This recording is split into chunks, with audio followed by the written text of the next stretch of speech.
So kind of putting a little video together here with the hurricane bearing down on us. I didn't want to leave my cameras out where I had them in Tiger Bay.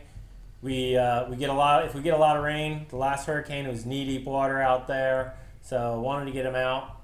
Now it was still somewhat dry, and I'm just going to share with you. They were only out there about a week. Show you what I had on those cameras. One of them I moved about 300-400 yards away, kind of to a different area, a different transition zone, and share with you that some of my thoughts from what I got from that camera, and also just share with you what was going on out there. Now, really, all that's going to change after this hurricane comes through, especially if we get a direct hit or just lots of rain from it if it's slow moving, because if it floods out there, that's just going to really change how the deer have been moving.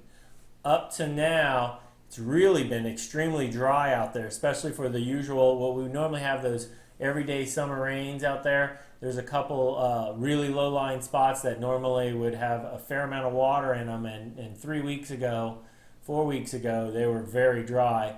They filled up some already, but once again, just all this water is going to really change up all the deer's patterns. So it's something, it's less than 2 weeks from the season. It's going to really have to get back out there and address where the water's at, how that's got them moving. Hopefully, when I pulled these cameras, I did kind of consider that. I found a spot where I want to set up maybe on the edge of this transition zone, closer to the higher ground, which hopefully will still be dry if we don't get that much rain. So I'll start with where I had moved the other camera. It's a few hundred yards away on the other side of the planted pine area. I had a number of does on it, and a couple, I had the small spike buck and also like a 6-point starting to look like an 8-point buck. Both of those were at night through this area. Most of the does walking through during the day, so I found that interesting. Really didn't see a lot that made me attracted to this area.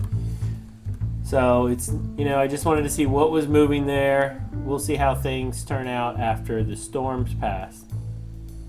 As I mentioned in my last video, I had talked about that I had didn't have anything working that scrape, that for a number of years now I always had bucks working that scrape, pre-season.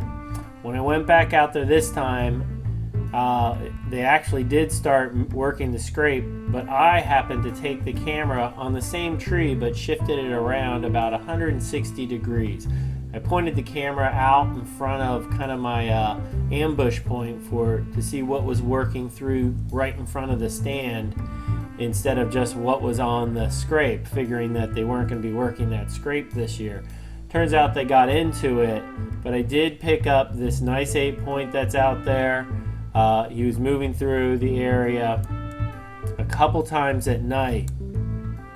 But something I want to show you, aside from the night footage, I did catch caught him once on daytime, but I'm going to freeze the video right at the begining. If you look in this lower right hand corner, you can see the back end of a deer, and you're going to see it, as soon as the video starts, it's going to move out of the screen. Then the tree behind it, you'll see the 8-point come in and around. His nose is going to be right to the ground, and he is just going to go and follow. I assume that's going to be a doe, and he is interested in courting her and is already tracking her down.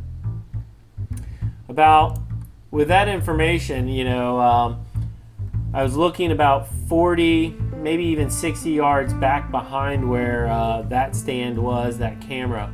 There was this scrape here, as well as on the opposite side of the tree, a second scrape. Both being worked pretty hard. And only about 15 yards from that was a nice rub on a tree here. Now, this doesn't look like, a huge tree. You wouldn't think maybe it's the big buck working it. But if you go and you look back, here's a still shot of that buck in a freeze frame point. You can see his front two tines aren't that far apart. He's not going to be able to work that big of a tree. He's not a monster 8 by any means, but he's an older deer. He's got, pretty thick beams there. He's got a lot of growth on them. But nice buck. that could be him working that same scrape. And I found a nice tree that overlooks both those other two scrapes as well as that rub. So hopefully things don't flood out there too bad, and I'll be able to set up there and he'll still be moving there. All right, everyone. Well, hope you all stay safe while this hurricane comes through. For those of you who's going to miss, good luck with your season openers out there. And for those of us who's going to be affected by it, you're going to have to get back out there, reassess how things are, and track down those deer. They may be condensed in those dry areas.